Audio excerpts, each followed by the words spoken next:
Today, we're diving into the dusty vaults of gaming history to uncover 10 forgotten masterpieces. These games didn't get the fame they deserved back in the day, but trust me, they're absolute gems. I have added some bonus games as well. So, this list is for everyone who's curious about the old gems or want that nostalgia feeling. So let's look at the first game on our list, Prince of Persia.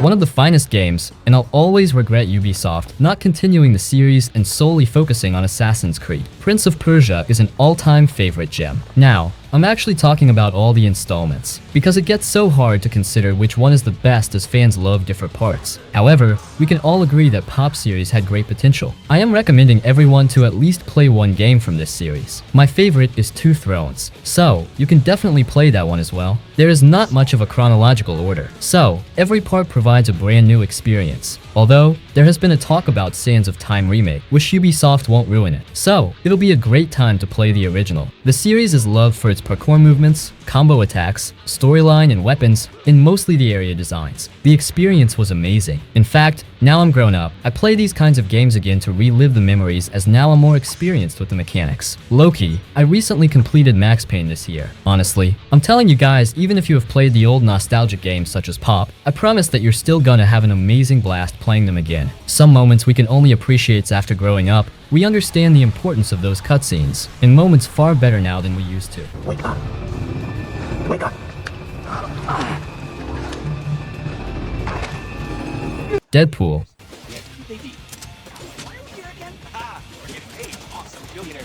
Deadpool is a game that is much better than other Marvel games out there. This is a game that did something different and provided us with some fast-paced action in the usual Deadpool jokes in a linear manner. There was never a second when I thought that this game is boring and I should quit it. Trust me, it's one of those gems that's hidden among the underrated games. I'm sure that many of you didn't even knew about this. Now, what's important is that if you want to play a game that is all about Deadpool, then this one is your prime choice. It contains everything such as humor jokes, hack-in/combat, linear storyline, dialogues, and punchlines. You can say that the developers did a great job in making the game similar to the overall style of Deadpool. I remember playing this game on my low-end laptop instead of going to school. I was so fixated on completing this game. There's just something peculiar about Deadpool that will give you an all-out amazing experience. This is nothing like the old Wolverine or Hulk games. Also, it's sad that after all this time, we haven't gotten a new sequel. I hope that just like Marvel's Wolverine, we shall also get such high-level games based on Marvel characters. Briefly, in this game, you will follow the storyline in a linear way, basically going from one location to another while slashing your way through enemies. You also have the option to use several weapons, which is a game changer. I love the combo attacks shown in this game. They are truly amazing and makes me feel like that I'm in a seamless hack-and-slash game.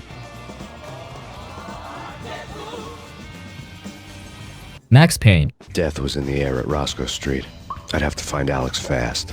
This list won't be perfect if we don't mention the OG Max Payne. In fact, I have already mentioned this game many times in my previous videos. I can't begin to describe the love I have from Max Payne. I will recommend this game to every new player who is a fan of linear shooting games. Also, the game will give you a great nostalgia, so it'll be a perfect pick for fans like me as well. I recently completed this game, and I can confidently say that it's the craziest experience I had in a long time. The developers did an amazing job creating this game. Even in 2024, the game has the potential to give a strong competition to some of the modern games. What makes Max Payne special are the level designs, multiple weapons, and the storyline. Also, we can never forget the slow motion feature. I mean, even to this day, it's still awesome and not many games have created something similar to it. You won't believe me, but I promise that even someone like me who has completed all the Souls game had a tough time beating the game on hardest difficulty. This difficulty thing enhances the experience to the next level with limited ammo and painkillers. Honestly, even if you skip the dialogues, then you're still gonna have a very fun time playing this game. There's in fact a movie about it starring Mark Wahlberg. This alone shows the popularity of Max Payne. Also, I'm not sure if it's confirmed yet, but there has been talk in the community that Remedy is working on remaking the Max Payne series. Nevertheless, the mods make the game brand new with a touch of improved visuals and textures. It's a little sad that most new gamers don't play these games.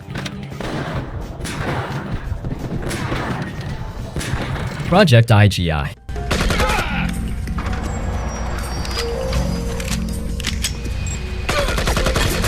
Original IGI is one of the most loved shooting games out there. I am sure that some of you probably don't even know about this game as it's remarkably old. Honestly, I am not recommending this game to any new gen fans as you will probably have a hard time liking it because there are already so many great games with amazing visuals out there. The only reason I mention IGI in this list is to give it a major tribute and also to give some of you guys a nostalgia feeling. Those were some great days when we didn't know about glitches or bugs. It was only pure gaming and laughter. It's sad there are no more IGI games, and we must count this series among the discontinued ones. The developers did an all-out amazing job perfecting every feature. I still say that the game was too good for its time. There wasn't any major competition. Some of the missions are perfectly designed, and you can't even say that this game is decades old. Also, the overall story and ending is top-notch. From start to finish, every moment was joyful. Another best thing is the difficulty level. IGI is not that easy and packs a lot of punch. Also shares the similar concept of health like Max Payne.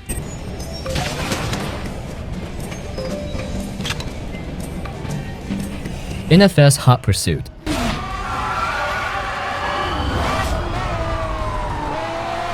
Now, before you comment about your own favorite NFS game, please know that I have already talked about Most Wanted and Payback in the previous videos. So, this time I wanted to give a mention to Hot Pursuit. For me, this is the only NFS game that outshines every other part. I'm one of those guys who used to go to my friend's house to play games before getting my own PC. Hence, I could only play the games that they had stored in their PC, and Hot Pursuit was one of them. I never got the chance to play Most Wanted to a great level as a kid compared to the fun time I had with Hot Pursuit. I believe despite being an underrated game from the series, the game still did remarkably well. There were some pretty great features that made it slightly different from the other parts. Also, big shout out to NFS Underground as I know that some of you are a big fan of it. Honestly, I don't want to go too much into the details as every one of us knows about what goes in the Need for Speed games. You'll get a chance to see new cars, different modes, features, and actions throughout different installments. It's kinda not my jam to talk about which is better and which is not. Every game is special in its own way. You can say that NFS is like Prince of Persia where every gamer has their own favorite pick. Finally, I'm not sure if you guys will play this game in 2024 as it's highly old, but I will still recommend if you can find a copy then give it a go for a nostalgia feeling. If you have played Hot Pursuit in your childhood, then you'll surely have an amazing time reliving those fun memories.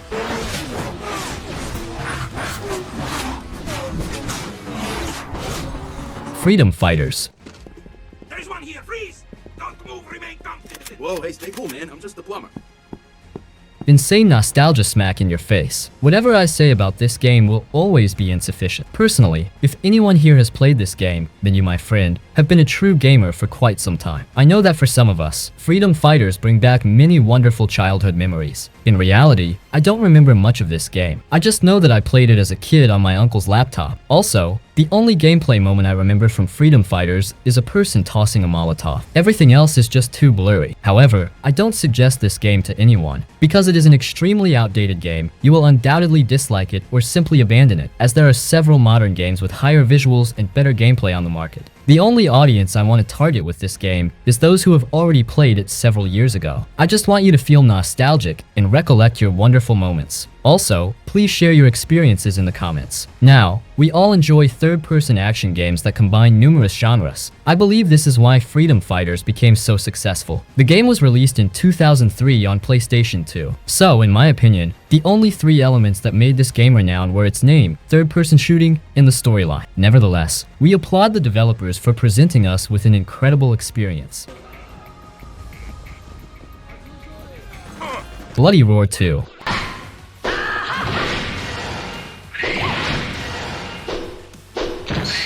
Honestly, I wanted to put other fighting games in this list, but games like Tekken and Street Fighter are still getting sequels. So, it's only fair to mention some of the old forgotten ones. Bloody Roar is a series that I'm sure none of you might have played. I don't even know how I got the chance to play this game. Not to mention, I specifically googled which part one might have played. Was the original or the second one? It's hard to remember as the memories are really fuzzy. However, despite all this, I can confirm that this is yet another series similar to Tekken where you'll see different characters with awesome abilities. Obviously, the visuals and textures are going to be super old as the game was released decades ago. Still, Bloody Roar will be a great choice for those who are in a mood for some underrated fighting games. These days we have such high quality graphics games with satisfactory mechanics, but it's still a nice thing to go back and enjoy the old ones to realize how far fighting games have have come. Bloody Roar is a 4-part series. However, I only played the second one. Thus, it will be a better recommendation to talk about the other installments. Nevertheless, I'm confident that if you can adjust with the graphics, then you'll surely have an all-out amazing blast. The game offers a number of characters who each have their own playstyles and finishing moves. There's all kind of intense stuff in here, such as special moves, kicks, powers, martial arts, and swords.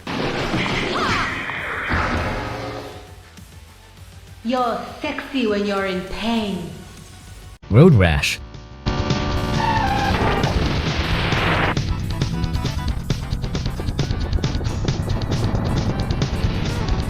I wish that you guys have made this far and didn't drop the video. I have been waiting for some time to talk about this game. This is one gem that made most of us go crazy. Road Rash was such a fun game and made me spend countless hours in it. I was spending most of the time just finishing the races or throwing punches and kicks. Honestly, when I look back at this game in 2024, I agree that there isn't much variety and you're doing the same races over and over again. However, it's the golden memories we had playing it on our PC. Now, it's a hard take to include this game in forgotten masterpieces, but even I deserve some freedom. That's why I added this game instead of some other greatest masterpieces. I know for real that there's definitely going to be a big audience who absolutely love Road Rash. So, comment down and let me know about your favorite moments of this game. In my opinion, what made this game exciting is the freedom to punch or kick other players to slow their progress. I am so glad that there are still gamers out there who know about these legendary ones. These days, some of the new players have so many options to choose from. Hence, such masterpieces are getting lost. In fact, it's almost 3 decades since Road Rash was first released. I guess the game is only alive because of these top 10 videos. I definitely wish that the developers will release a remake with a complete graphics overhaul and some more variety or modes. I know that the sales won't go crazy, but fans like me will be able to relive our childhood.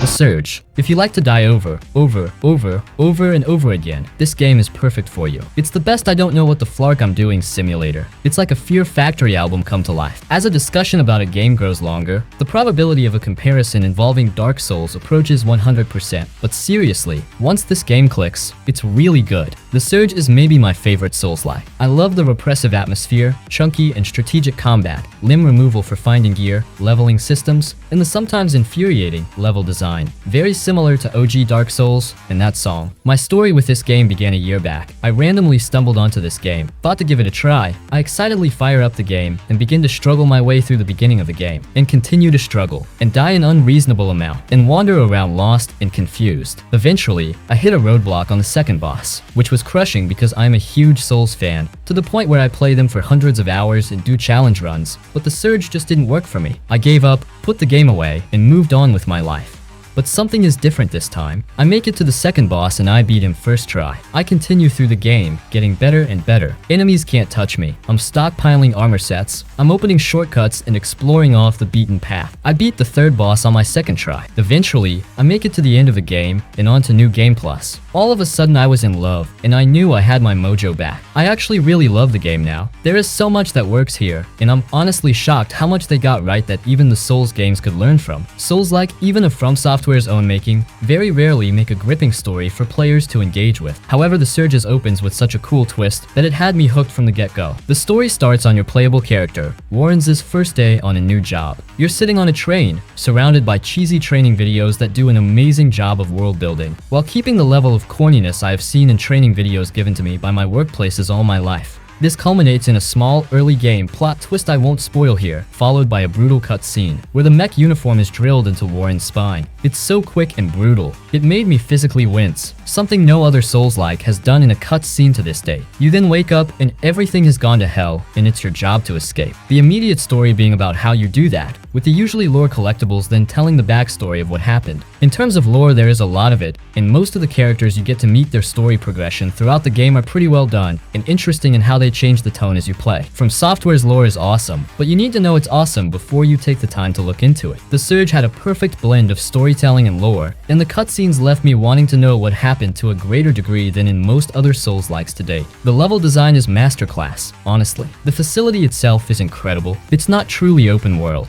Instead, being separated into 7 separate zones you travel between using a railway system and a loading screen, with each zone having multiple areas. There is one bonfire, equivalent for each area, and the rest of the area is interconnected with shortcuts and elevators, and it feels great once you start to piece it together. The early game atmosphere is incredible. It's dark and genuinely creepy, while also managing to steer away from the dull browns and grays of the many games of this genre. This atmosphere does last throughout all the zones. However, you almost forget it's there because it never lets up. I also loved how I never knew what to do next. It's always a puzzle. Then you take a random lift up and you're like, okay. Then you see enemies you've never fought and quickly retreat back to the safe area because you're like, no, gonna need full health for that. You're alone, in tight claustrophobic areas fighting for your life against mechanical zombies. There's a sense of dread to it all. Each zone has multiple shortcuts that loop back on itself like Dark Souls 3 and Bloodborne, sometimes between areas, but the 7 zones don't connect with each other due to the train system. This game is difficult, insanely frustrating, and difficult at some points. By the third area of the game, every enemy has the potential to one-shot you. But I love this combat system. Every weapon feels extremely weighty and crunchy. The most important mechanic of the game is its limb cutting system. See an enemy with a weapon you want, just simply chop off their right arm. The enemies proving too tanky, just target their unarmored part and kill them quick. It's visceral and the slow-mo on the kill, chopping the enemy body parts, is extremely satisfying. The armor sets and body part combat is straight up addicting. The big kicker here, for me, was that not only do you have multiple weapons with unique movesets, but that each one of those weapon types has a unique finisher animation for each limb of a humanoid enemy. And the fact that you get gear, weapons, and resources from your enemies by doing these finisher animations on their limbs again adds a whole other satisfaction to this type of game. You see a new big enemy and instead of panicking, you're eyeing his armor like, ooh, wonder what that set does? And then you farm his ass until you collect it all. It's one of the few games in which I didn't mind farming. It feels great and rewarding and gives you a tangible sense of progression even while struggling through the same areas. But overall the ambience was everything to me in this game. I loved it, the music, lighting, and sounds. And the combat system is bonkers. I cannot explain what, but there is just something very charming about this game. The setting is very interesting. You won't see any area that is not a factory complex or executive floor. It feels corporate through and through, like you are truly exploring the facility. There is a feeling of isolation like Dark Souls, but more empty somehow. There are very few NPCs in game a la Dark Souls, but almost none of them matter. Warren is just a vessel for the player. Man has no opinions of his own. I'm absolutely in love with this game, just like when I first played my first Souls-like. The combat is intuitive, fast, and fresh, with the execution animations being the cherry on top. Grinding for necessary parts doesn't feel like a chore, but rather a treat. My initial experience and other reviews of The Surge never really drove me to play it, but I'm telling you now that if you are even mildly interested in a Souls-like or action RPG, that you should not sleep on this game. It's definitely worth it. Wait, I think I went on for a little too long on this one. Well, I am sorry, let's move on. Before I reveal my final pick, here are some honorable mentions. Mirror's Edge.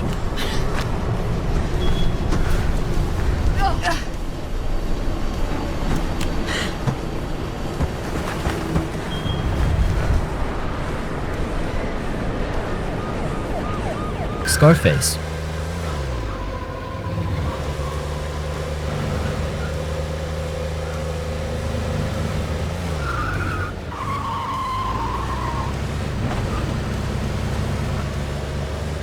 Psychonauts. Yep.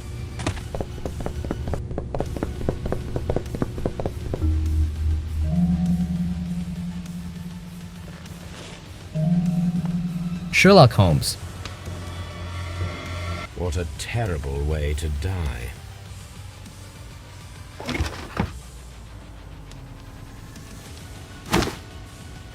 Peter carried Remember Me.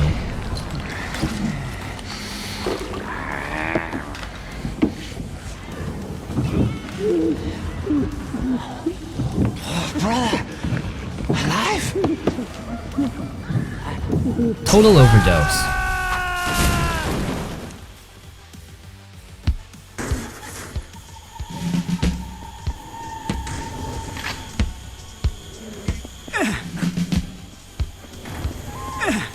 Valiant Hearts, The Great War. Hey, Rosie. Yeah. Oh, no. This game achieved something just about no other game has ever achieved. It presented a moving story that was educational and still worked as a game in its own right. It simultaneously made me cry and taught me something meaningful about history. It had the most moving ending I've seen in ages, which concludes an epic experience. I just finished the game not too long and just wow, I was blown away. I was intrigued the moment I first saw this game, and it exceeded my expectations and went above and beyond them. It was a beautiful and incredible emotional roller coaster. It's a puzzle/adventure side-scrolling game that takes place during World War I and involves multiple protagonists. Despite its cartoonish looks, the game's tone is very grim as it tries and succeeds to showcase the terrible suffering and consequences this time in history brought upon those who took part in it. Everything in the game is so well done. The graphic design, the soundtrack, the rather simple yet engaging puzzles, the inclusion of historical facts and tidbits, and the fact that I deeply cared for each character in the story. What I like the most is the knowledge I learned about World War I while playing this game, the misery and suffering that both civilians and soldiers went through during this war. Furthermore, the seamless blend of animation and music put this game above anything else I've ever seen or listened to, and as a music nerd, I very much appreciated that. But what struck me the most is how dedicated to the truth it was. That pit in my stomach that I felt every time a major battle played out was not a reaction I got when learning about World War I in school, though I feel that providing that emotional context should be essential for any educational system. The game also doesn't overstay its welcome. I was able to complete it in about 7 hours and enjoyed every second of it. I'll never forget that ending. We'll never replay again. I just need a couple days to recuperate from the sadness I felt again from the game. Seriously worth every penny. If you're a history fan, you simply have to give this game a go. War Makes Men Mad gets me every time. 10 out of 10. Alright, this finishes our list of 10 forgotten masterpieces. I may have missed some of your favorite games. So, instead of just complaining about them, please mention the names in the comments and I will make a part 2 about them. We all have our favorite games that we like to consider masterpieces. Thus, sometimes it gets hard to agree with others' opinions. Still, I have chosen some of the old ones that are also capable of giving an amazing nostalgia feeling.